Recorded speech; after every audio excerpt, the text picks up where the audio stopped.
Varicose వ్యాధితో బాధపడుతున్నారంట. తక్కువ ఖర్చుతో ట్రీట్మెంట్ కావాలి అనుకుంటే ఎవిస్ హాస్పిటల్ని సంప్రదించండి. నమస్తే రమ్మగారు. నమస్తే జయ. రమ్మగారు, తిరుమల తిరుపతి దేవస్థానం అనగానే మనకి లడ్డూ ప్రసాదం, అలానే స్వామివారికి తలనీలాలు సమర్పించడం కదండి. మొక్కు అనగానే మనకి ఇవి గుర్తొస్తుంది.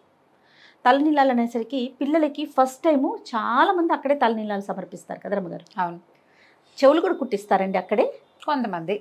ఎక్కువగా మనం తలనీలాలే వింటుంటాం. ఏటా వెళ్ళిన వారు ఏదో మొక్కుకున్నప్పుడు తలనీలాలే సమర్పిస్తాం స్వామి నీకని మొక్కుకునే వారిని కూడా చూస్తూ ఉంటాం. ఆడవారు 3 కత్తెరలు ఇస్తూ ఉంటారు కదండి. గుండు కూడా కొంతమంది చేయించుకుంటారు, తలనీలాలు సమర్పిస్తూ ఉంటారు. ఈ మధ్య ఒక వార్త వింటూ ఉన్నాం, ఆడవాళ్ళు సమర్పించవచ్చని సమర్పించకూడదని. మీ అభిప్రాయం ఏంటి? అభిప్రాయానికి ఏముంటుంది జయ? సిద్ధాంతం ప్రకారం అయితే స్త్రీలు తలనీలాలు సమర్పించకూడదు. ఎందుకంటే ఈ స్త్రీ శిరోజాలు తీసేది ఎప్పుడు మన భారతీయ సంప్రదాయం ప్రకారము వైధవ్యం సంప్రాప్తించినప్పుడు పూర్వకాలంలో కేశఖండన చేసేసేవారు, జుట్టు ఉంచేవారు కాదు. ఏంటంటే ఈ జుట్టు తీసేయటం వల్ల ఎప్పుడు తల బోడిగానే ఉంటుంది, వీళ్ళు సౌందర్యం ఇతరులకి కనపడదు. ఇతరుల వల్ల ఆడపిల్లలకు ఆడవాళ్ళకి వచ్చే సమస్యలు రాకుండా ఉంటాయి ఒకటి. ఇక పూర్వ సువాసిని లక్షణం, ఇది వరకు భర్త ఉన్నాడు ఇప్పుడు లేడు, ఇప్పుడు వీళ్ళింతే వైధవ్యానికి సూచనగా జుట్టు తీసేవాళ్ళు పురాతనమైన విధానము. పూర్వం చేసేవాళ్ళు భర్తగారు లేకపోతేనే జుట్టు లేకుండా ఉండాలి. చిన్నపిల్లలకి పెళ్ళిళ్ళు చేసి అప్పుడే పెళ్లి చేయటము, 10 ఏళ్ళు వచ్చేసరికి అలా భర్తలు పోవటం, వీళ్ళు 14 ఏళ్ళు వచ్చేసరికి బూర గొరిగించి మూల కూర్చోబెట్టడం మన తాలూకు పురాతన విధానం. తెల్ల చీర కట్టి కట్టడం, ఆ సాయం పంచలే, చీర కాదు, పంచ కట్టుకోవటమే. వాళ్ళు పంచనే చీరలాగా కట్టుకునేవాళ్ళు, ఆ తల గడప కనపడకుండా ఉంచుకునేవాళ్ళు పూర్వం. నీకు తెలిసే నాటికి నీకు తెలియదు, నాకు కూడా తెలియదు అంతగా, అంత పాతది విధానం. భర్త ఉండగా జుట్టు తీసుకోకూడదు, స్త్రీలు కేశాలు కట్ చేయకూడదు, భర్త కేశాలు కనెక్షను అని ఖచ్చితమైన అభిప్రాయం ఉండేది. అది వేరే సంగతి. ఇప్పుడు స్త్రీలు తీసుకోకూడదు, స్త్రీలు ఎందుకు తీసుకోకూడదు అంటే ఇచ్చేవాళ్ళు ఇస్తూనే ఉన్నారా లేదా అమ్మా? ఇస్తున్నారండి. అవునా? నేను నా 3-4 ఏళ్ల వయసు అప్పటి నుంచి తిరుపతిలో జుట్టిచ్చి వచ్చాం అన్న వాళ్ళని నేను అప్పటి నుంచి చూస్తూనే ఉన్నా.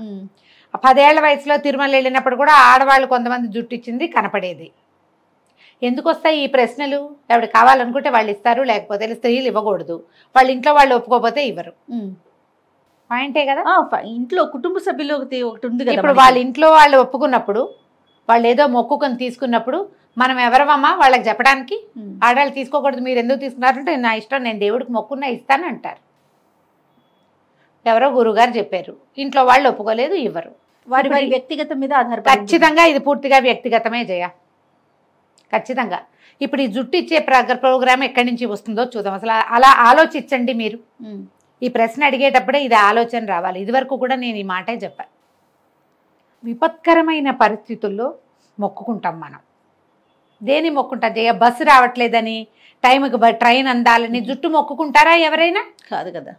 దేవుడా బస్సు ట్రైన్ అయిపోతుంది, ఏదో 5:06కి మనం ఇంకా రోడ్డు మీద ఉన్నాం, 6ంటికి ట్రైను, అయ్యో ట్రైన్ మిస్ అయిపోతుందేమో, వినాయకుడు కొబ్బరికాయ కొడతాను నా తండ్రి, బస్సు ట్రైన్ మిస్ కాకుండా చూడు అంటాం. కొంతమంది అట్లా మొక్కుంటారు. లేదా రాత్రి రేపొద్దున అన్నం తిన్ను, ఆ ట్రైన్ మిస్ అయిపోతే అక్కడ ఏదో సమస్య ఉందని వీటికి చేస్తారు. ప్రతి వాళ్ళకి మొక్కుకునే అలవాటు ఉంటుంది భగవంతుడికి. ప్రతి వాళ్ళు మొక్కుంటారు. ఈ మొక్కుకోటాల్లో జనరల్గా ఎప్పుడెప్పుడు జరుగుతాయి? ఏవైనా ప్రమాదాలు సంభవించినప్పుడు, అనారోగ్యాలు సంబంధించినప్పుడు, ఆర్థికపరమైన చిక్కుల్లో ఉన్నప్పుడు, ఏదో పిల్లలకి పెళ్ళిళ్ళు కావటం లేదో, పిల్లాడు కింద పడ్డాడో, వాడికి ఏదో జరిగిందో, మనకే జబ్బో పిల్లలకే జబ్బో, ఏదో విపత్కర పరిస్థితులు, ఎక్కడో ప్రమాదంలో చిక్కుకుపోయాం, ఎక్కడో ప్రయాణంలో ఇరుక్కుపోయాం, పిల్లాడు అక్కడెక్కడో ఉండిపోయాడు, మళ్ళీ ఇంటికి వచ్చే దారి కనిపించట్లేదు, దేవుడా తలనీలాలు ఇస్తాను తండ్రి, నిలువు దోపిడీ ఇస్తాను, నా పిల్లని రక్షించు, నా కళ్ళబడే నాయన అని దండం పెట్టుకుంటాం. భర్తలకి ప్రాణాపాయ స్థితులు, ప్రాణాపాయం అయిపోతాదేమో, నిలువు దోపిడీ ఇస్తాను తండ్రి, పసుపు కుంకాలు కాపాడు, ఇలాగే కదమ్మా మొక్కుంటారు. అంతేగా. ఇప్పుడు ఈ విపత్కర పరిస్థితుల్లో భగవంతుడికి దగ్గరికి వెళ్ళి నాయన నేను నీకు ఇది ఇస్తాను, నాకు ఇది వదిలిపెట్టు, ఈ కాస్త నన్ను ఇక్కడ రక్షించు అనేటప్పుడు ఈ ముందు వెనక సంప్రదాయము ఆలోచిస్తారా జయ ఎవరైనా? అస్సలు ఆలోచించలేకపోతామేమో కదా. ఆలోచించరు. నిలువు దోపిడీ మొక్కేస్తారు. ఆయన హాస్పిటలైజ్ శుభ్రంగా ఉన్నాడు, సడన్గా పడిపోయాడు భర్త, హాస్పిటలైజ్ చేశారు, ఏదో బైపాస్ చేయాలన్నారు, లేకపోతే ఇంకోటి ఏదో అన్నారు, కష్టమండి 24 hours. ఇప్పుడు కదా మొక్కేది. ఇప్పుడు సంప్రదాయము భర్త ఉండగా నేను తలనీలాలు ఇవ్వకూడదు అని ఆలోచిస్తారా అమ్మా? వాళ్ళ అలవాటు ప్రకారం ఏదో మొక్కుంటారు. ఇది కాదు, నా బోటక్క ఎవరో వచ్చింది, నిలువు దోపిడీ ఇస్తానని మొక్కోవే, అతను బతికొస్తాడు అని చెప్తారు. నిలువు దోపిడీ అంటే సూత్రాలు, ఒంటి మీద ఉన్న బంగారం అంతా ఇచ్చి తలనీలాలు కూడా. అంటే నిలువు దోపిడీ ఇవ్వటం అంటే నా మొత్తం నా తాలూకు సంపదని నేను దేన్ని భావిస్తానో అదంతా నీకు ఇస్తానని కదా.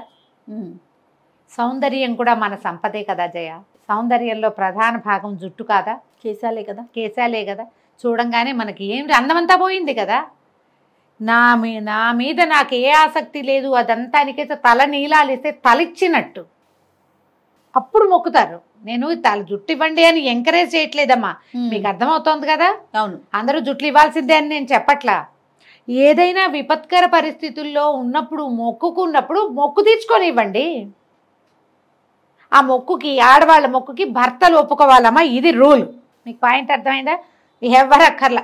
భర్త గనక ఈ అమ్మాయి జుట్టు ఇవ్వటానికి భర్త ఒప్పుకుంటే ఏం పర్వాలేదు. ఆయన ఉన్నాడుగా పక్కనే, ఇద్దరు కలిసే తీయించుకుంటారు. ఆయన జుట్టిస్తాడు, ఆవిడ జుట్టిస్తుంది, దేవుడికి దండం పెడతారు. ఇందులో జాతి నియమం ఏం లేదు. ఈ జాతుల్లో వాళ్ళు ఇవ్వకూడదు, ఆ జాతుల్లో వాళ్ళు తప్పు ఆ మాట. ఎవరైనా సువాసనే. భార్యాభర్తలు ఇద్దరు ఉన్నప్పుడు ఇద్దరు మాట్లాడుకుని అనుకుని నేను జుట్టు ఇద్దామనుకున్నాను, నీకు ఇట్లా ప్రమాదం తప్పింది, జుట్టు మొక్కున్నానంటే ఏదో నవ్వుతుంటే ఆడాళ్ళు జుట్టు ఇవ్వటం ఏమిటే అంటారు. ఏమో నేను మొక్కున్నానంటే సరే నీ ఇష్టం, తన కోసమే కదమ్మా మొక్కుకుంది. ఒక్కోళ్ళు ఒప్పుకున్నప్పుడు ఊరుకోడు, అప్పుడు 3 కత్తెరలో ఇవ్వండి, సరిపోలేదా? అంతే. పూర్తిగా వ్యక్తిగతమే. వ్యక్తిగతము. భగవంతునితోటి మనం ఎట్లా కనెక్ట్ అయి ఉన్నామనేది మొదటి పాయింట్. రెండోది, ఆడవాళ్ళు సువాసిని జుట్టు ఇవ్వాలంటే భర్త అంగీకారం ఉండాలి. అతను వద్దంటే మీరు చేయకూడదు, ఇది రూల్. అంతే. మీరు ఇప్పుడు మా రోజువారీ ఊరికే మీరు తిరుపతి వెళ్ళినప్పుడల్లా మిమ్మల్ని జుట్టు ఇవ్వమని నేను ఎంకరేజ్ చేస్తున్నానని పొరపాటు కూడా అనుకోద్దు. అలాంటి కామెంట్స్ చేయబోకండి దయచేసి, నా ఉద్దేశం అది కాదు. ఇట్లా ఏదైనా ప్రమాదకర స్థితిలో ఉన్నప్పుడు మీరు భగవంతుడికి మొక్కున్నప్పుడు ఆయనకి ఇచ్చిన మాట తీర్చుకోవచ్చు. ఆయనకి కనుక మీరు మీరు మాట ఇస్తే భగవంతుడికి ఇచ్చిన మాట ఇవ్వండి, ఒప్పుకోండి. ఆయనకి ఏం చెప్పారో ఆ మాట ఇదేసేయండి. ఓకే, నిలబెట్టుకోండి ఆ మాటని, అంతే. దాంట్లో తప్పులేదు. ఓకే రమ్మ గారు, నమస్తే. నమస్తే జయ.